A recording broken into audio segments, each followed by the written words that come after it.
Germany ದೇಶದ ಹೈಲ್ಬ್ರಾನ್ ನಗರದಲ್ಲಿ ನಡೆದ ಕನ್ನಡ ರಾಜ್ಯೋತ್ಸವ.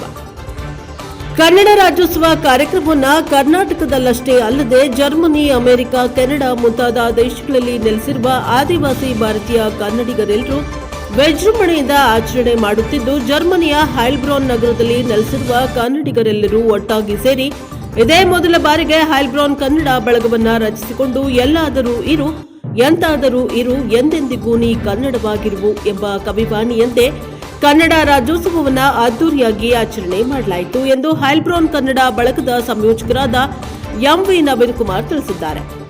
ಜರ್ಮನಿಯ ಹೈಲ್ಬ್ರಾನ್ ನಗರದಲ್ಲಿ ನೆಲೆಸಿರುವ 120ಕ್ಕೂ ಅಧಿಕ ಕನ್ನಡಿಗರೆಲ್ಲರೂ ಒಟ್ಟಾಗಿ ಆಚರಿಸಿದ ಕನ್ನಡ ರಾಜ್ಯೋತ್ಸವ ಕಾರ್ಯಕ್ರಮಗಳನ್ನು ಪುಟಾಣಿ ಮಕ್ಕಳುಗಳೊಂದಿಗೆ ಜ್ಯೋತಿ ಬೆಳಗಿಸುವ ಮೂಲಕ ಉದ್ಘಾಟಿಸಿದ ನಂತರ ನಡೆದ ಸಮಾರಂಭವನ್ನು ಉದ್ದೇಶಿಸಿ ಮಾತನಾಡಿದ ಎಂಪಿ ನವೀನ್ ಕುಮಾರ್ ಅವರು, ಇದೇ ಮೊದಲ ಬಾರಿಗೆ ಹೈಲ್ಬ್ರಾನ್ ನಗರದಲ್ಲಿ ಕನ್ನಡಿಗರೆಲ್ಲರೂ ಒಟ್ಟಾಗಿ ಕನ್ನಡ ರಾಜ್ಯೋತ್ಸವವನ್ನು ಸಂಭ್ರಮದಿಂದ ಮತ್ತು ಸಡಗರದಿಂದ ಆಚರಿಸಲಾಗಿದ್ದು, ಮುಂದಿನ ದಿನಗಳಲ್ಲಿ ಕನ್ನಡ ಅಭಿವೃದ್ಧಿಗಾಗಿ ಸೇವೆ ಸಲ್ಲಿಸುತ್ತಿರುವ ಮಹನೀಯರುಗಳನ್ನು ಗುರುತಿಸಿ ಸನ್ಮಾನಿಸಿ ಕಾರ್ಯ ಮಾಡಲು ತೀರ್ಮಾನಿಸಲಾಗಿದ್ದು, ಈ ಬಾರಿ ನಡೆದ ಕನ್ನಡ ರಾಜ್ಯೋತ್ಸವ ಕಾರ್ಯಕ್ರಮದಲ್ಲಿ ಒಂದು ದಿನವಿಡೀ ಕನ್ನಡ ಸಾಂಸ್ಕೃತಿಕ ಕಾರ್ಯಕ್ರಮಗಳನ್ನು ನಡೆಸಿದ್ದಲ್ಲದೆ ಪುಟಾಣಿಗಳಿಂದ Bharatanatyam, fancy dress, fashion show ಸ್ಪರ್ಧೆಗಳೊಂದಿಗೆ ಮಹಿಳೆಯರಿಂದ ಕನ್ನಡದ ಗೀತೆಗಳಿಗೆ ನೃತ್ಯ, ಶಾಸ್ತ್ರೀಯ ನೃತ್ಯ, ಗೀತ ಗಾಯನ ಸ್ಪರ್ಧೆ, ದಂಪತಿಗಳಿಂದ ಔಸಿ ಆಟ ಮುಂತಾದವುಗಳನ್ನು ನಡೆಸಲಾಯಿತು ಎಂದು ಎಂಪಿ ನವೀನ್ ಕುಮಾರ್ ತಿಳಿಸಿದ್ದಾರೆ.